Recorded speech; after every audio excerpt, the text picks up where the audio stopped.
पिछली बार जब हम यहाँ आए थे वो वक्त अच्छा नहीं गुजरा था।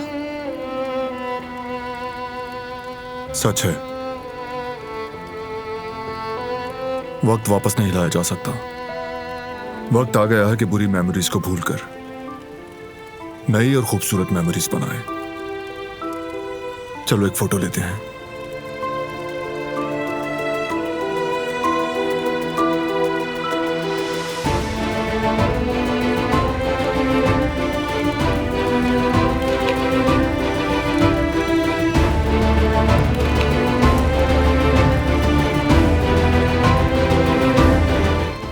मैं कल से काम शुरू करूंगी। तुम्हें क्या लगता है कि मैं वाकई कर लूंगी?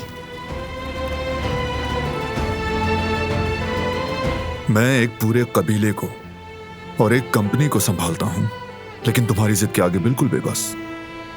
ये कुछ ज्यादा हो गया। मैं इतनी भी जिद्दी नहीं हूँ।